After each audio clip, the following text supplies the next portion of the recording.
Hi, everybody, and this is the Happy Holidays edition of Entrepreneurial Impact. Hope you're all having an amazing holiday season. Dave Donaldson here with my associate, Joe Martin. And Joe, it's kind of, I don't know, it seems like yesterday we decided to go down this journey and say, hey, let's do a podcast. And it took us a little while to kind of stop shooting and just like, all right, let's plug in and go and see what this looks like. That was the April of 2023 when we launched the first episode, April of 2022. Here we are wrapping up the end of 2023. We had an episode every week, right? 52 this year they're going to drop. We had 37 last year. That puts us at 89 since we started. And we're already springboarding ahead into 2024 where we're going to cascade past 100 episodes, sometime in February. Congratulations. I'm just going to say I'm over the moon with the consistency. What I'm actually really surprised by is the consistency of being able to do that, because there's all kinds of excuses and reasons as to why we could cancel and not do it and not put out content for our listeners. And frankly, I'm surprised that people even want to listen to me. But because but I do have. I really did the tuning in to hear me, Joe, not you. Don't take that the wrong way. Well, look, I was definitely against you doing videos of this because I've got a face for radio, and just the fact that we're doing this. No, I'm in all seriousness. It's been an amazing journey. It's been great to have a platform and being able to get up that hill of getting the podcast rolling, figuring out what's our identity, what topics we want to bring. Because at the end of the day, this platform, this podcast is really just providing value back to all of our networks and being able to say, hey, written word, great. Social media is great. Email is great. But how do we actually have a discussion that's probably long format that actually dives into stuff and share some of our experiences to hopefully help and pour into other people, but then also highlight some really awesome stories that are inspirational. I think that's been the coolest part about this podcast is it's not about us. It's about everybody else that listens in. So everybody that's listened in and followed us, really appreciate your followership, your engagement on this. And, we're looking to create Entrepreneurial Impact to be even better in 2024 with just the content and guests that we have on here. So yeah, Dave, it's been awesome. You bring up some really great points. The consistency. Look, somebody here tore their bicep. Somebody else had some minor surgery to go through, right? And that has been harsh. There are weeks and colds and sicknesses and holidays and travel and life. Who are we going to talk to? What are we going to say? And we always get through it. And I think we deliver. And I love how we've grown in doing it in our messaging, right? And I think about when we first started, we were like, hey, we're going to be 18 minutes. Well, neither you or I could do anything in 18 minutes. Okay. So it's become a pretty consistent 25 to 30 minute journey each week, which is fine as long as we're delivering the value. So for everybody at home, I hope, that you've been tuning and not dropping off at 18 minutes, but I love the people we've had on. I look back at all the stories and the journeys and how many, agents, owners, leadership, entrepreneurs in general. It hasn't always been business owners. They're in and out of the field. We've had lenders, title companies. We've had brewers, right? We've had somebody that went into the Ukraine in an ambulance to smuggle supplies. We've told some amazing things, and our agents themselves and their journey and their stories, and that's just what keeps me coming back each week. And I think it really does land the plane and really bring back to the purpose of what was the purpose of this podcast? And it was really to truly showcase entrepreneurs, right?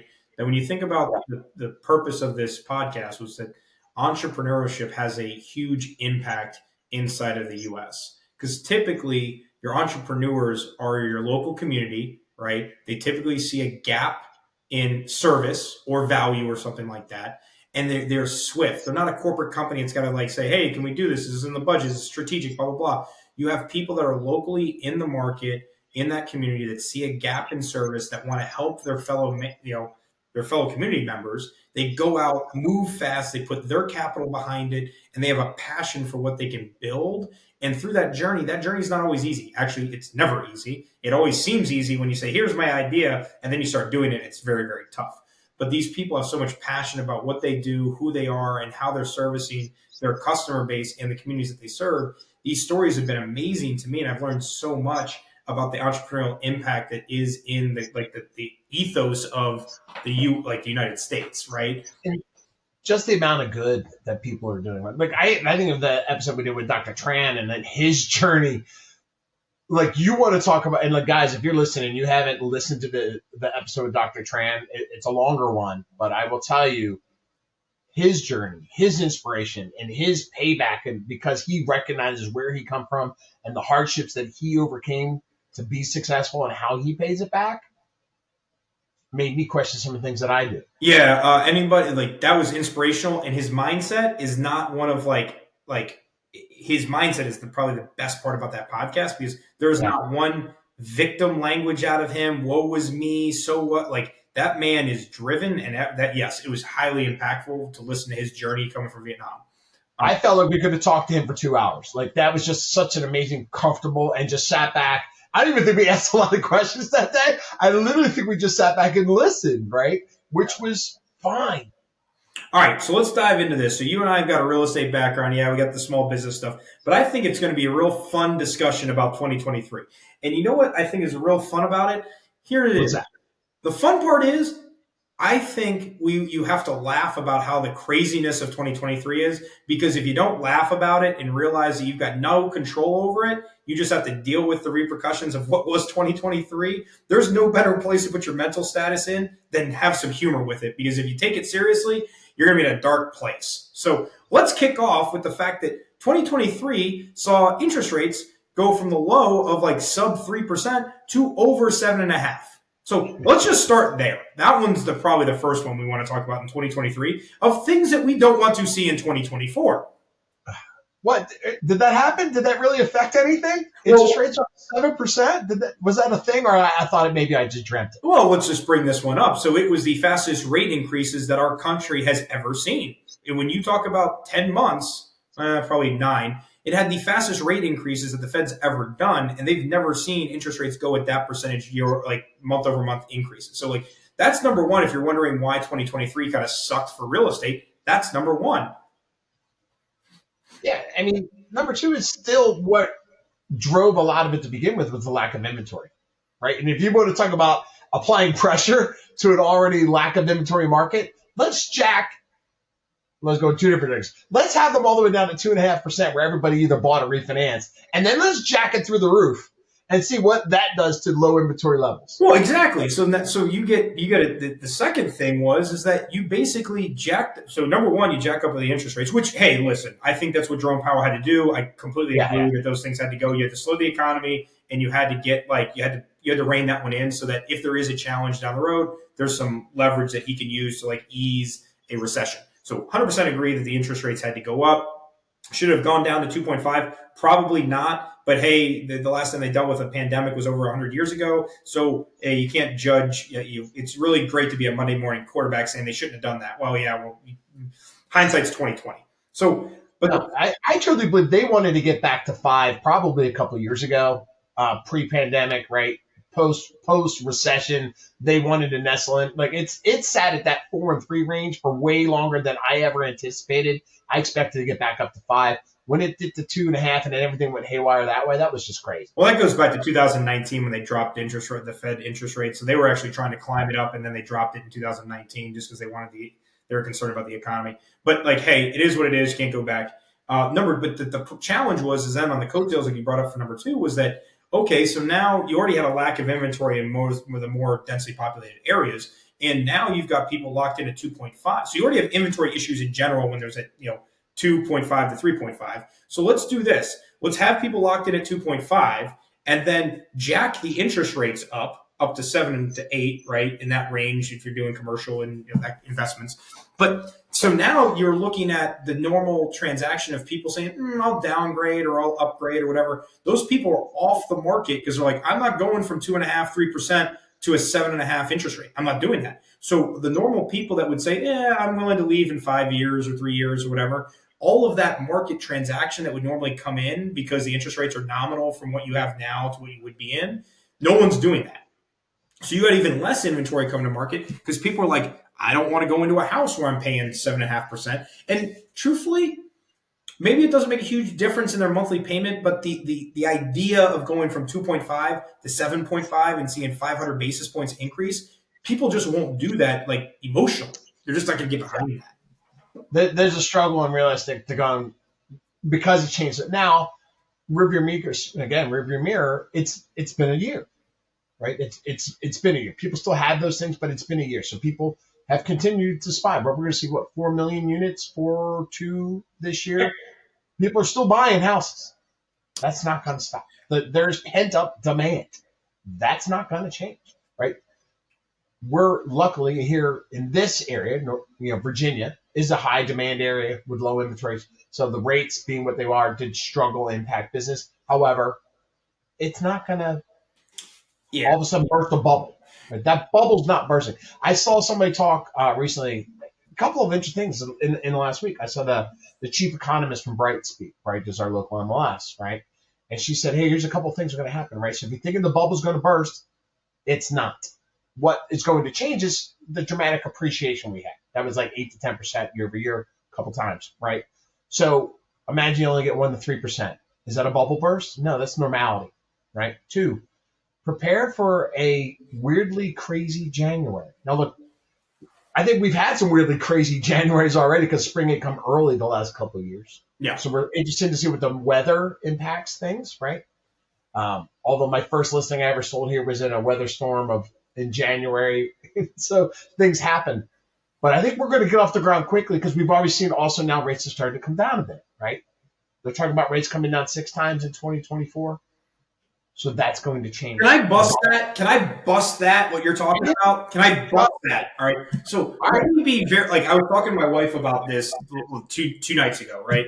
And we live in this wonderful, and this is totally off, we'll get back on the real estate train, but this is, somebody started a meme or an image that all realtors have started sharing that Jerome Powell gave direction that there would be 6 rate cuts in 2024. If you go look at the Fed, there is no language about that. There is nothing from Jerome Powell that talks about 6 rate cuts. So if we're going to debunk misinformation, he has never come out in any of his language to talk about 6 rate cuts in 2024. So if I'm so glad you brought this one up because I was passionate about this. I saw a real estate agent post. I saw multiple real estate agents post this, and it is untrue.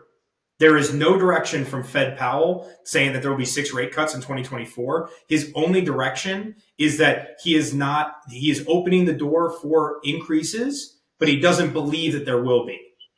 So there is nothing around that. So when you see that, please take that out with visceral hatred, because I can't stand when I see agents put that out there, because then it spins and their client. It's not true.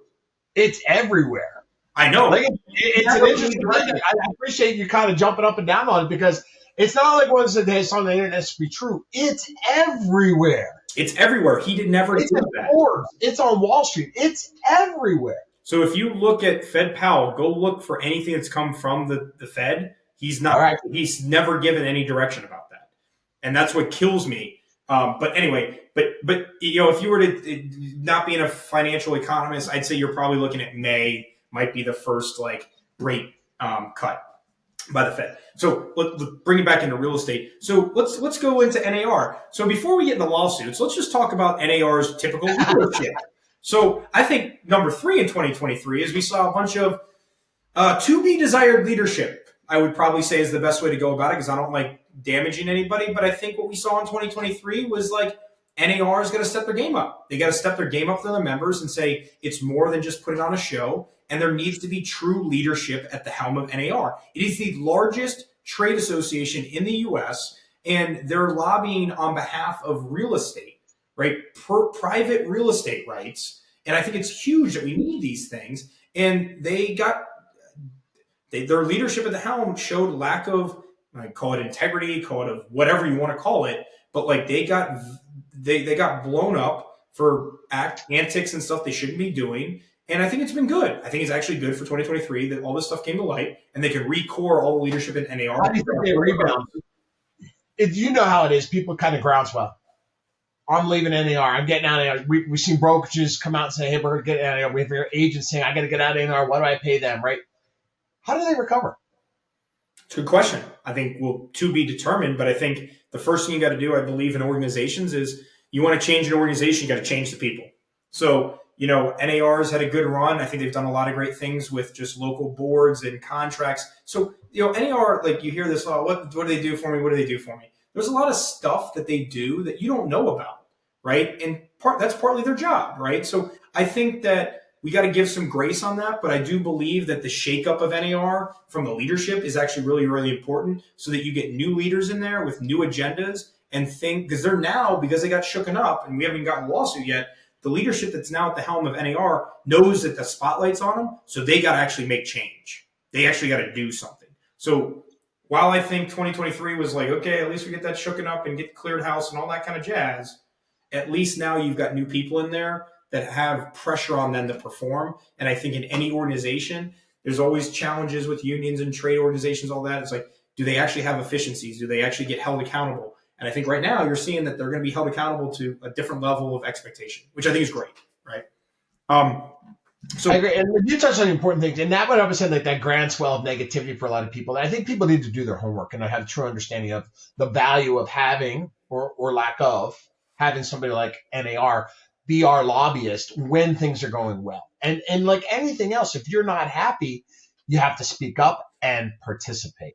Show up, So I think like one of those things is that like I say all this about NAR, but I'm also, in our local board is NVAR. I'm participating in that in public policy and also leadership. So like those of you listening, highly encourage you that like don't be the person on the sideline criticizing, be the person in the field criticizing. So go make the change, go actually engage with it, and if you're going to have complaints, go be the person that's actually going to drive the change, right? So let's go to lawsuit. So why don't you take that one? So let's go to number 4 in 2023. We got lawsuits. Was there a lawsuit this year? Did I miss something? Yeah, it's interesting. Look, there's a lot of money to be made in real estate. Let's be brutally honest. There's a lot of money on the table. And we've talked about disruption for some time, about venture capital, technology coming in. Now, the lawyers want a piece, right? There was that lawsuit that took place, and now they're all over the place. Copycat lawsuits all over. Guys, we have to do our jobs. We've gotten complacent, and I want to take ownership. I think a lot of the agents need to take ownership on how we do and what we do and how we communicate what we do, right? When we don't, we're going to come up to snuff, and we don't carry the torch the right way. And we talked to, we had a conversation with one of our title partners, and we were saying, like, I think the barrier of entry and education is too low for real estate. And part of that is membership induced to organizations like NAR. Right? I think we have to look at ourselves internally, but we have to hold ourselves higher, right? We will continuously be eyes on us for the foreseeable future. The lawsuit, yes, the big companies have found to be in cahoots, which I find very interesting because everybody signs a contract and theoretically everybody reads. The question is, have we done our due diligence in actually delivering on the promise of what we do? And I think more times than not, yes, but not always. 2, but do you actually go through these things with the consumers so they clearly understand what you're doing for them and how things are done? Because Dave, you're making a brilliant point, is that like commissions have always been negotiable. They've always been. Always been. And I think you're hitting the nail on the head there, is that like us as facilitators of a real estate transaction that are realtors and licensed agents, right?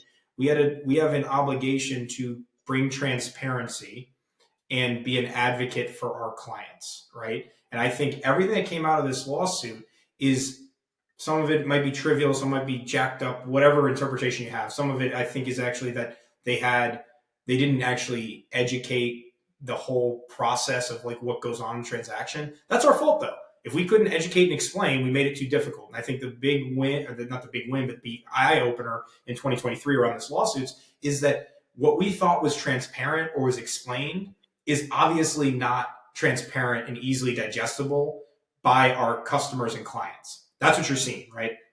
At least in the Missouri case. And that will be litigated and challenged and all kinds of jazz. But I think when you look at 2023 in these lawsuits, what does it tell you?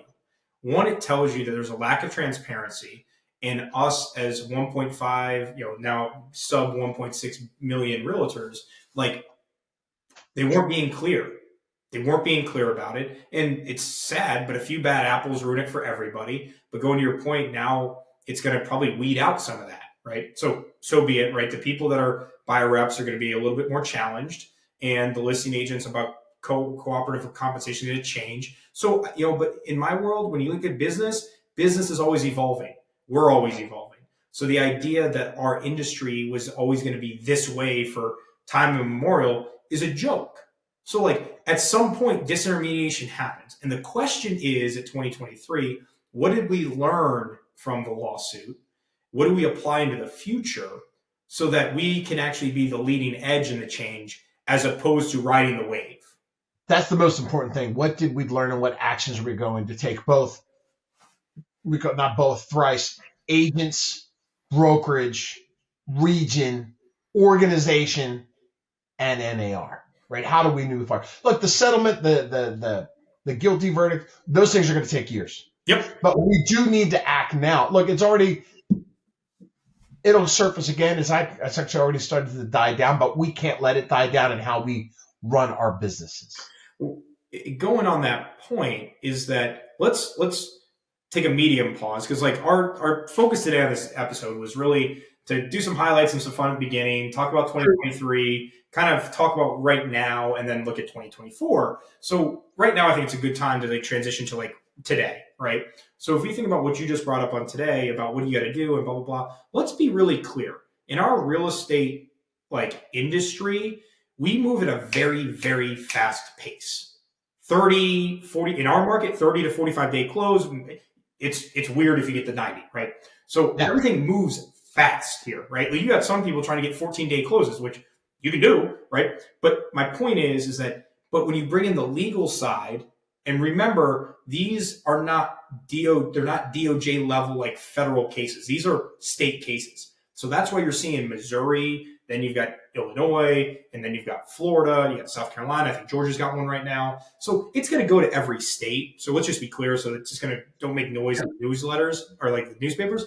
But what you're bringing up, Dave, is that right now, there still needs to be a professional helping clients of home sellers, either selling or buying, navigate through a very complex process, right? Which is, how do you market it? How do you list it right? How do you stage it right? How do you get the highest price point with the lowest amount of time for the seller? And how do you get the best home for the buyer inside of their financial wherewithal at the lowest price that they can, either whether that's monthly payment or, all costs up front. Like, you still need a facilitator of that. Most people still need a human being, right? So let's be clear on that. But what's going to desire is, are you a true professional in your craft? Do you have the best mortgage partners? Do you have the best title partners, best inspectors, do you know what you're doing to negotiate these deals? So you're still going to need a professional. You're still going to need to be a better tradesperson, like in the skill. And the final one is actually like, how do you lead generate? The past 5 years have been lead receiving of like, hey, catch me, and just service me. You now have to lead generate, and you have to be part of someone's lifestyle. And what I mean by that is that at 7.5%, well, now we're sub 7% interest rates now. You have to be lifestyle relatable, meaning that people are going to buy and sell based on life events. So you need to be there for diamonds, diapers, divorce, deployment, and death. So if you need to be front of mind, top. You did that good. I always forget diapers. Good job. So if you think about it, now people, because of interest rates, aren't moving because they want to. They're moving because they have to. A life event happened. So you need to be skilled, the best facilitator of transactions, and being tied to your people as the real estate wherewithal for when any of those 5 lifestyle things happen. If you're around people like that because you're communicating from email, text messages, parties, phone calls, voicemail drops, campaigns, whatever you're doing to stay top of mind so that they know when one of those life event happens, you're the person that's going to help them through that to get them the highest price point on their house in the shortest amount of time, or get them the best deal as the buyer. And I think that's really important, is that the way the real estate transaction is happening right now has not actually changed. And we're probably looking at like 3 to 5 years going through lawsuits and courts and all that for any huge change to happen in our industry. And that's the reality. I agree. So the big focus for next year is just do your job. Focus on your job, communicate your job, and deliver on the value proposition of your job in 2024. In 2024, yes. And I think here's some like inspirational whatever you want to call it, like mindset things as you go into 2024. There's two things that I think, there's one quote that I love that I have it in my phone, so I'm going to read it. It's there every day, and I will at some point memorize this. But this quote is, "You must never confuse the faith that you will prevail in the end with the discipline to confront the most brutal facts about your current reality, whatever that may be." So when I look at that thing, is that you need to, you're independent contractors, your own boss. You got to bet on yourself that no matter what this looks like in front of me right now, that looks like chaos and things I can't control and blah, blah, blah. And it's like, woe is me. You have to have faith that realize I can't control any of that, but I'm going to bet on myself. I'm not going to be the average. I'm going to be above average because it's me. So I need to have faith in myself that I'm going to win and I'm going to prevail in the long run, no matter how tumultuous this current, like if I got sharks and blood in the water, okay, that's my reality. I'm going to have faith in myself that I'm going to find a boat or a raft, or I'm going to get a spear and I'm going to take out these sharks, right? But so I think that's number one. Have faith in yourself that this too shall pass. We have markets that go up and down. The second one is courage. And I say this is that in 2024, it's the courageous that will get up every day when everybody else says, why are you getting up? The courageous are not going to have excuses. The courageous aren't going to focus on what they can't control. The courageous are going to do what people say they can't do. So every day that you get up, you're being courageous because everybody else says it can't be done. Or why are you doing that? Or this is a terrible market, or whatever those things are. The discouraged are the ones that never get off the couch. And I think if you have a faith in yourself and know that you can make this work and that there will be very few people that will actually want to put in the work, and you have the courage to do it, I think that's the thing about 2024 that will actually have success. Look, we're going to see a lot of change in business too. We're going to see a lot of people, and look, this is unfortunate, and I'm going to be honest with it, a necessary change, which is what happens anytime there's ebbs and flows in the real estate industry and market, which we have seen. It's going to be a lot of people that get out of the business, right? And I think they need to look at themselves. If you're getting out, get out for the right reasons. If you're getting in, get in for the right reasons. But if you are considering getting out, have a conversation with somebody about getting out, because maybe there's a different place for you within the business too. If you were truly passionate about making it a business for yourself.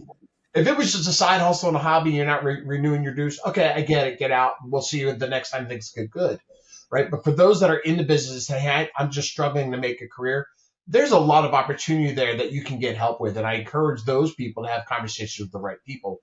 That while the market and the industry is going to change and continue to change, doesn't mean you necessarily have to get out. So I hear crazy numbers of people getting out of the industry. I do want people to stop and pause and look at it. Is it truly them? Is it for them? And have conversations with those that matter. And on that note, here's also perspective. You're not selling handbags. You're brokering home ownership. Yep. No matter what you think about in our industry. So when you're thinking about, oh, it's this, it's that, whatever it may be about, oh, it's a down market, all the things you just brought up, Dave. But remember, we're in the business of home ownership, which is actually connection to community. It's a place, it's security, it's wealth creation, it's life. It's a sense of connection, it's a sense of self-worth. Like, this isn't just, I don't know, my soda water can and, oh, well, people, it's not my phone. It's literally, it's not the business card that's over here. Like, you're literally brokering and helping facilitate the sale of a fundamental need of humans. And I think when you bring it down to that level of like simplicity, you realize there's always going to be a demand for it. There's going to be somebody that gets divorced. There's going to be somebody that dies. There's going to be somebody that has a kid. There's going to be somebody that gets deployed, especially in our area, right?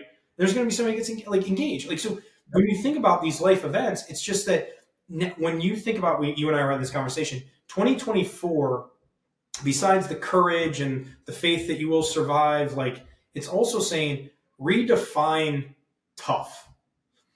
The only reason something is tough is because your expectations don't meet reality. So when you think that I'm going to get a signed listing or I'm going to get a listing lead with somebody ready to sell on my first call, but in reality, it's going to take you 10 phone calls to get that seller. So you have to change your expectation of reality in the current market. And the people that are willing to say, you know what, I'm going to make 10 phone calls now to get my one listing lead. Those are the people that are going to do it because they realize that our industry is that. So from a positive note, as well as uplifting, if you've going back to something you said earlier, Dave, in the podcast, was if you're desiring a higher bar of entry for the facilitators of the real estate transaction, if you're in that boat, you will see a higher bar of skilled craftsmen in real estate. The next one, if you want a better NAR, you're going to get a better NAR because they're changing the whole people out and they've got a flashlight on it. So I see big things coming out of NAR for what they do for their constituents and the value that they bring to home ownership inside of having to be an actual realtor.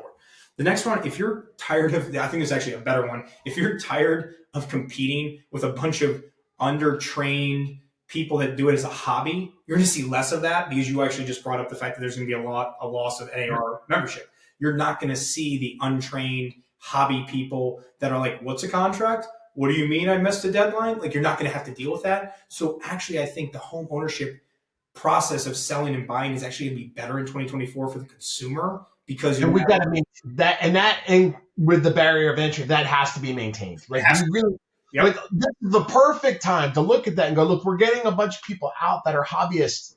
Let's keep them out.